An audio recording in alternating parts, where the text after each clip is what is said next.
Muy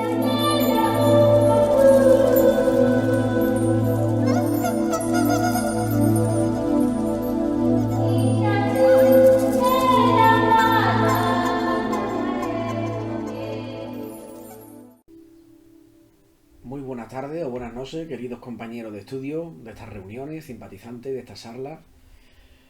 Hoy, en el día de hoy, os quería hablar un poquito sobre el Evangelio espírita en el hogar, el Evangelio espiritista, ¿no?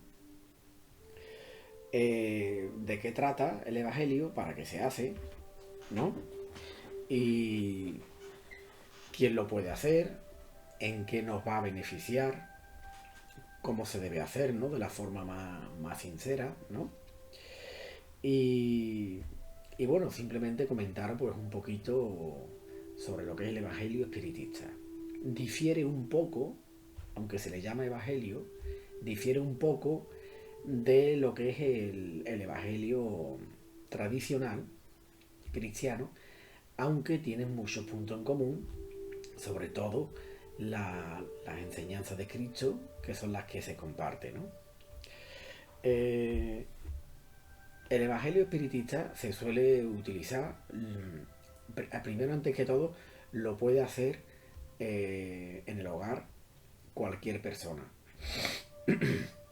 incluyendo a los niños, personas mayores, y lo puede hacer cualquier persona en una reunión familiar, de amigos, compañeros de estudio, y es muy recomendable hacerlo en la propia vivienda de cualquiera de los participantes y ayuda a armonizar el hogar. Cuando ayudamos a armonizar el hogar, elevamos la vibración y nos fortalecemos vibratoriamente y nos ayuda, pues nos crea unas defensas espirituales, nos fortalece de bajas vibraciones contra las bajas vibraciones, contra presencia desagradable de espíritus de bajo nivel vibratorio, ¿no? Y nos fortalece en las pruebas de nuestro día a día, nuestra caminata terrestre, ¿no? Como se le suele llamar. Y el Evangelio en el hogar, principalmente, es muy importante estar relajado, estar tranquilo, tener confianza, tener fe en lo que se va a hacer, por supuesto. Y hay varios elementos que se utilizan para, diríamos, para crear esa atmósfera, ¿no? Ese conjunto de vibraciones. Uno de los elementos que se suele utilizar en el Evangelio es el agua fluidificada. Simplemente, si hay, por ejemplo, 4 miembros, 4 personas que van a hacer ese Evangelio, se coloca una jarra de agua y 4 vasos, ¿no? Un vaso para cada persona, si son 4, si son 3, pues son 3, o 5, si son 5. En este caso, como soy yo solo, pues bueno, pues tengo aquí ya directamente el agua echada en el vaso, ¿no? Cuando son varias personas, se deja una jarra con agua y al final de la clase o al final del Evangelio se reparte el agua entre los distintos vasos, las distintas personas, y ya después al final de esa clase o ese Evangelio se puede tomar ese agua. ¿Para qué se hace esto del agua? Esto del agua se hace porque cuando nosotros hacemos una reunión positiva, con buenas intenciones, con buenas vibraciones, atraemos a espíritus simpatizantes, espíritus benévolos, espíritus buenos, espíritus trabajadores, guías espirituales, familiares y amigos desencarnados. Y ellos lo que hacen es que colocan su mano en el agua, la impregnan, la irradian de una energía y esa energía, ese agua se queda magnetizada de esa energía y nos va a revitalizar, nos va a fortalecer nuestro sistema inmunológico, nuestro, diríamos, nuestro campo espiritual, nuestro cuerpo espiritual, nuestra aura, y sobre todo nuestras defensas espirituales, ¿no? Nos va a ayudar a tener un equilibrio interno con nosotros mismos y con nuestro entorno, con las personas que nos rodean. Entonces, yo he dejado aquí el agua en el vaso y se va a dejar para al final del Evangelio que se va a hacer, ¿no? Otro elemento que se suele utilizar en el Evangelio espírita es la oración. La oración, pero no reza mecánicamente, nada más articulando palabras. Es preferible menos palabras y más sentimiento, mayor cantidad de sentimiento. Es muy importante que la oración sea sentida. No hace falta, no es necesario intentar quedar bien con bonitas palabras. Eh, Decimos lo que nos salga. En esa oración, normalmente, en esa oración, se da gracias a Dios o a la divinidad por el día que se nos ha concedido en el cuerpo, un día de aprendizaje en esta vida corporal. Es muy importante ese sentimiento de gratitud hacia la divinidad. Podemos pedir, pues, por alguien especial, por alguna persona que esté enferma, algún amigo, algún familiar que esté enferma o que no se encuentre bien, que esté atravesando una etapa difícil en su vida. Se puede pedir por la humanidad en general, ¿no? O por alguien en concreto. También podemos pedir por algún espíritu desencarnado que nosotros creamos que pueda estar en una situación negativa, desagradable, ¿no? De tristeza, de sufrimiento. Podemos pedir tanto por los encarnados, personas que estamos encarnadas en este cuerpo, y por los desencarnados, ¿no? Entonces, la oración espírita, yo por ejemplo cierro los ojos,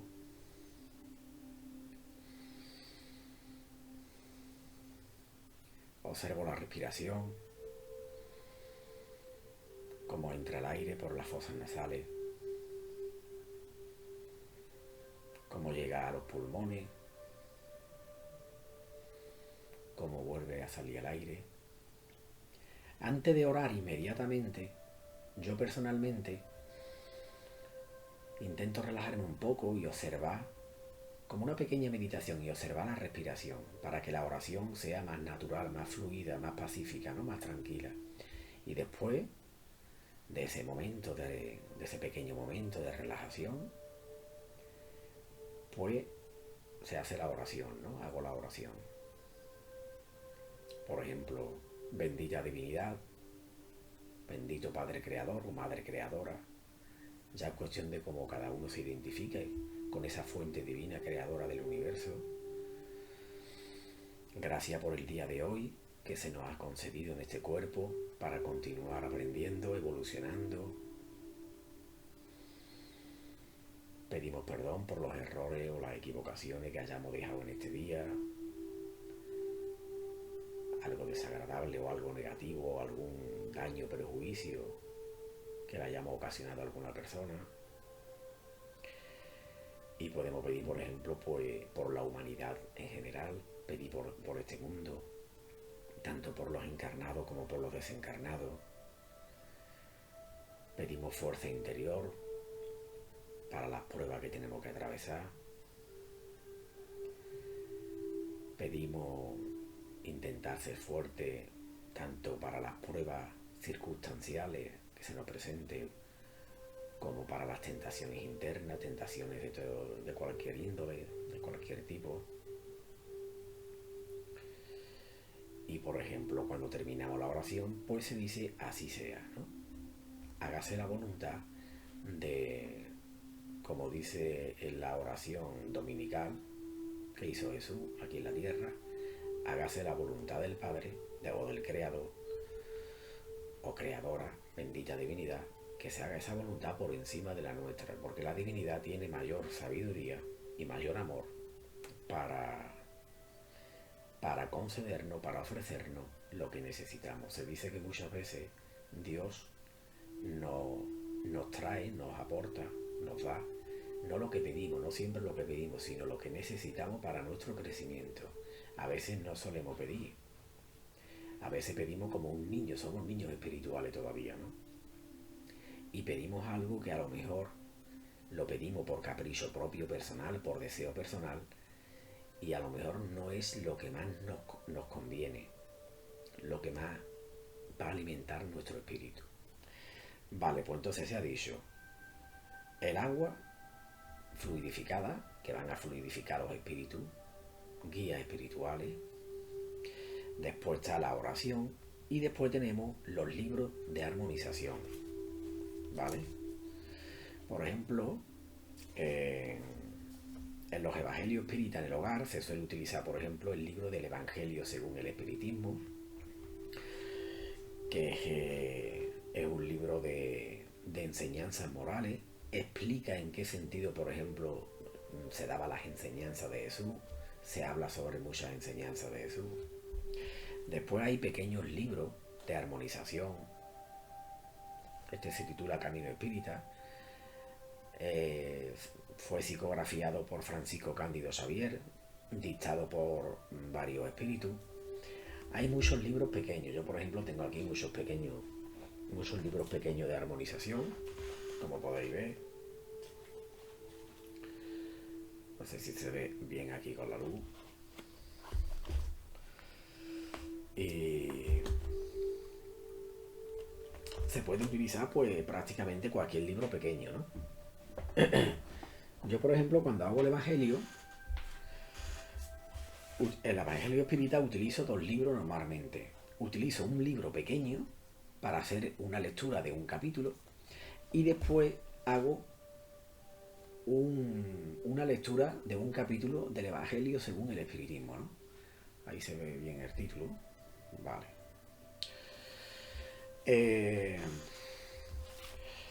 Se suele hacer, por ejemplo, se puede escoger un capítulo intencionadamente, se puede escoger un capítulo en concreto, un capítulo que se quiera leer, o otra forma de la que se suele hacer es abrir el libro al azar, entre comillas. Lo abrimos, cerramos los ojos, nos dejamos llevar y abrimos el libro por donde salga. Esto, según nos dice, ayuda a que los espíritus trabajadores o los guías espirituales que están en ese momento con nosotros nos va a ayudar de una forma inconsciente, mecánica, nos va a impulsar a que abramos el libro por la página o por el capítulo que más necesitemos leer en ese momento, ¿no? Entonces, empezamos, por ejemplo, con el librito este pequeño de armonización, Camino Espírita. Se cierran los ojos y se abre pues con los ojos cerrados por donde nos parezca, ahí. Y nos sale el capítulo 38, que se titula Auxilia también, ¿no?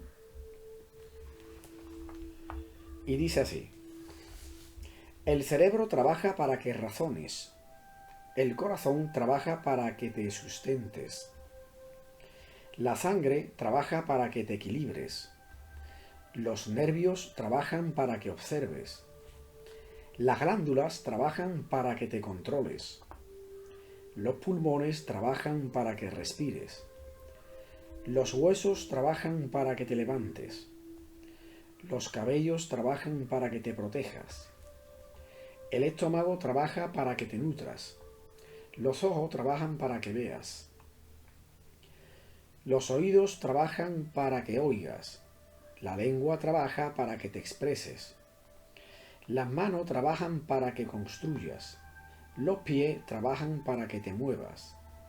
Entre las fuerzas que trabajan en tu propio cuerpo para servirte, ¿qué haces de ti mismo para servir a los demás?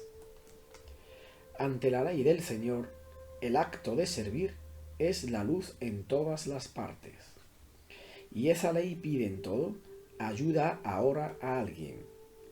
Así, quien nada hace, en nada se detiene. Recuerda que la pereza es el retrato de la muerte.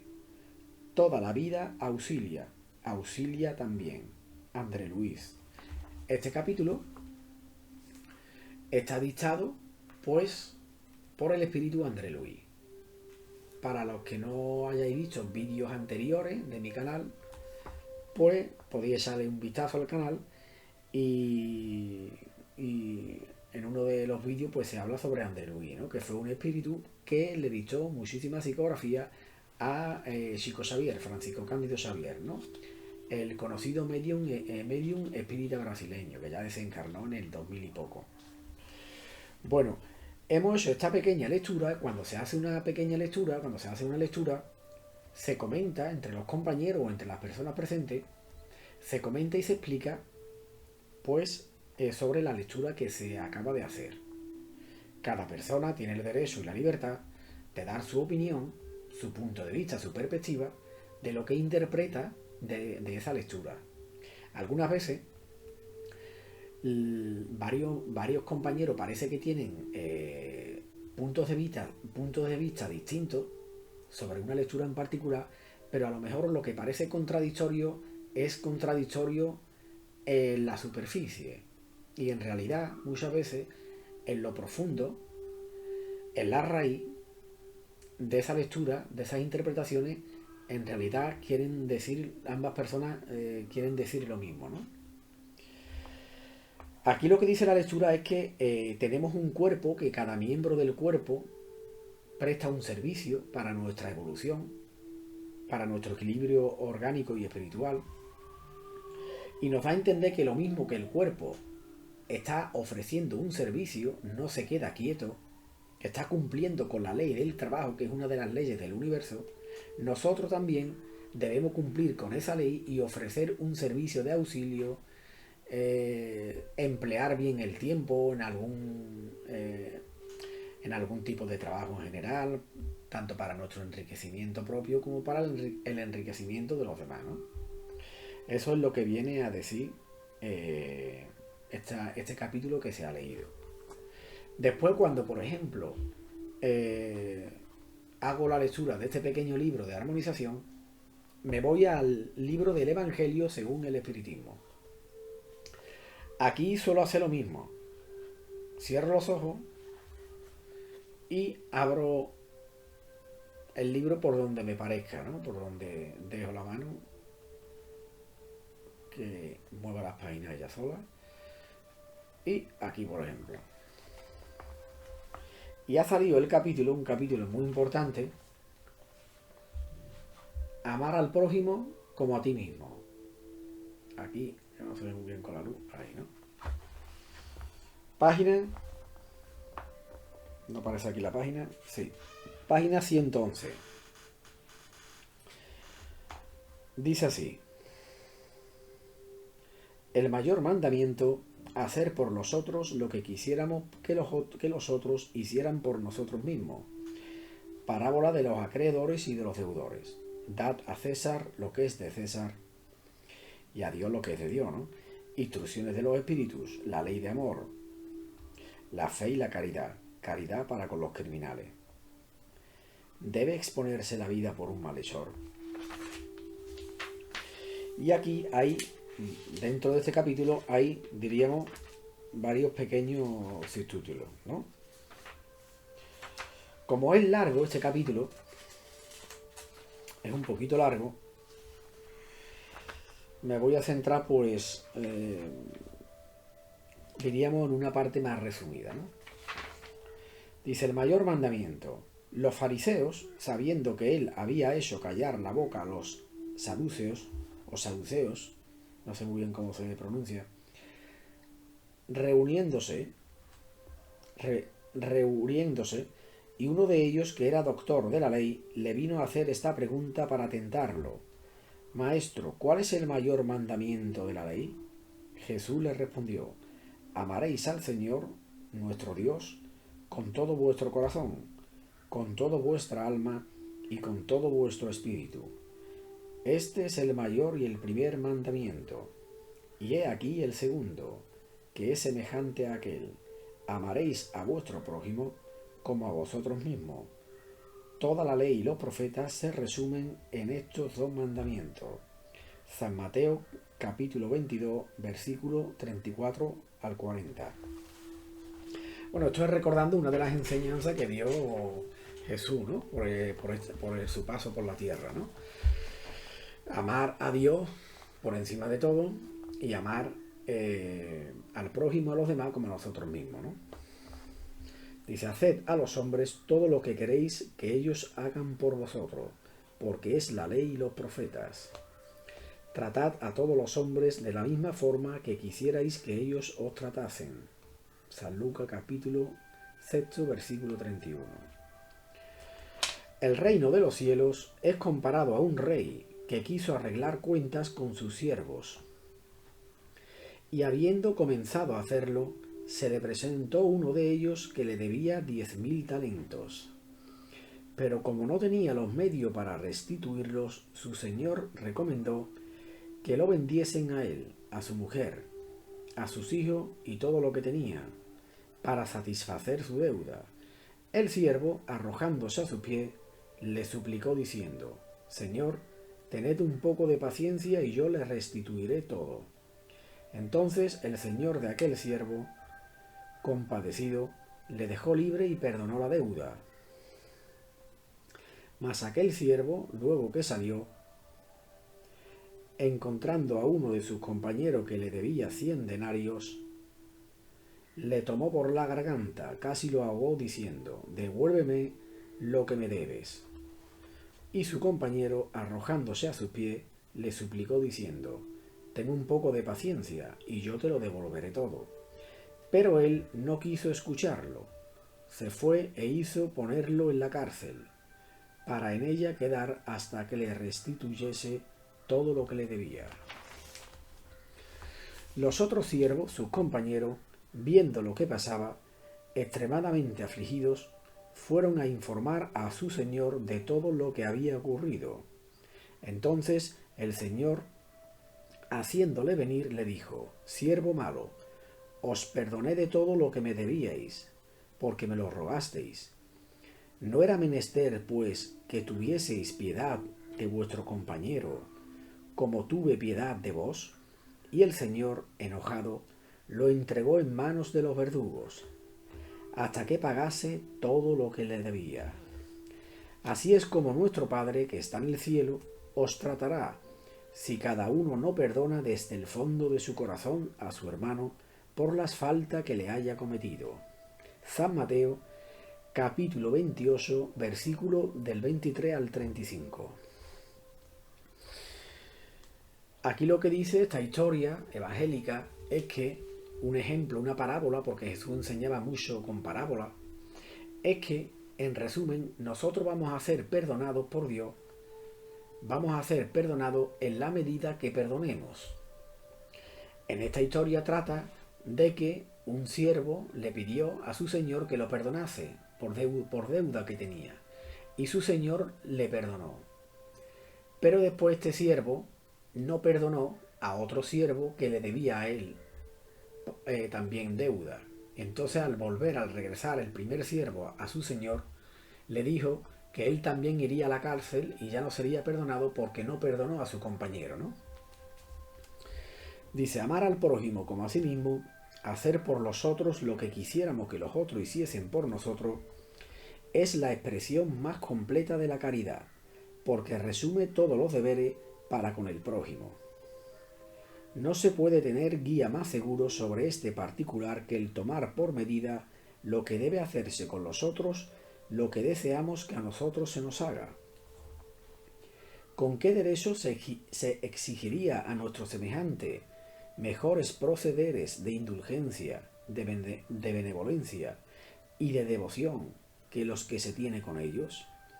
La práctica de estas máximas tiende a la destrucción del egoísmo, cuando los hombres las tomen por normas de su conducta y por base de sus instituciones. Comprenderán la verdadera fraternidad y harán reinar entre ellos la paz y la justicia. No habrá ya ni odios ni disensiones, sino unión, concordia y benevolencia mutua. Bueno, la enseñanza conocida, que siempre se ha recordado, se ha repetido muchas veces y pocas veces lo ponemos en práctica, es difícil, o nosotros lo hacemos difícil practicar esta enseñanza, es que tenemos que hacer a los demás lo que nos gustaría que los demás hiciesen con nosotros, ¿no? Y esa es la ley fundamental de la caridad, ¿no? Tratar a los demás como a nosotros nos gusta que se nos trate. la divinidad, el universo, no puede tener varias varas de medir, como se suele decir, ¿no? No puede tener varios metros, varias reglas de medir. Es una ley para todos iguales, ¿no? Para todos los seres. Entonces tenemos que auxiliarnos y tratarnos mutuamente como nos gustaría que se nos tratase. Y esa es la ley fundamental de la caridad. Este capítulo continúa, lo que pasa que ya se va a hacer largo y me voy a extender en el vídeo. Por ejemplo, aquí continúa: dad al César lo que es del César y a Dios lo que es de Dios. Otra enseñanza que dio Jesús, ¿no? Y instrucciones de los espíritus sobre la ley de amor, que el amor contiene la ley de amor, como explico en uno de los vídeos anteriores sobre las leyes universales. La ley del amor es la ley primera, la ley fundamental, ¿no? La ley en la que todas las demás leyes se apoyan, ¿no? Mientras no cumplamos esa ley, siempre vamos a estar descompensados, ¿no? Siempre vamos a estar atrasados, ¿no? en la evolución, ¿no? Y este libro, pues os lo recomiendo, El Evangelio según el Espiritismo, de Allan Kardec. Como os comento en otros vídeos, este es uno de los libros de la codificación espírita. Se lo podéis descargar gratuitamente por internet, si lo buscáis por internet, por la misma página de la Federación Espírita Española o por otras federaciones. Y nada, y al final de la lectura, que es lo que acabo de hacer, cuando se hace el Evangelio, pues se explica la lectura, cada persona da su punto de vista, da su opinión, y ya sí, al final de la clase o al final del encuentro, ya se coge el agua y tomamos el agua, ¿no? El agua ya ha sido fluidificada, magnetizada por espiritugía, como he comentado antes. Algunas veces puede tener un sabor un poquito distinto, puede alterar un poco el sabor. Algunas veces en las reuniones, pues algún compañero comenta, pues noto el sabor algo distinto, ¿no? Y se suele tomar el agua y nos revitaliza interiormente, ¿no? Espiritualmente. Ayuda a equilibrar tanto el cuerpo carnal como el cuerpo espiritual. Y bueno, poco más que comentaros. Estas reuniones las puede hacer cualquier persona, a cualquier hora. Lo aconsejable es fijar un día y una hora a la semana, para que así tengamos más garantía, por decirlo así, o más seguridad de atraer a los guías espirituales, ya que los espíritus, los guías espirituales o los técnicos espirituales, ellos tienen sus compromisos, sus tareas en la dimensión espiritual. Y algunas veces, si fijamos un día y una hora, que algunas veces ese día y esa hora incluso nos la pueden inspirar ellos, es más accesible para ellos, para que ellos vengan a visitarnos y a colaborar con nosotros en estas reuniones. Así que nada, no quiero alargar más el vídeo y espero que os haya gustado esta pequeña introducción sobre el Evangelio Espírita en el Hogar. Cualquier duda que tengáis, escribidlo abajo en la barra de los comentarios y suscribiros si queréis seguir viendo los vídeos del canal. Y nada, un abrazo muy fuerte y nos vemos en el próximo vídeo. Hasta luego.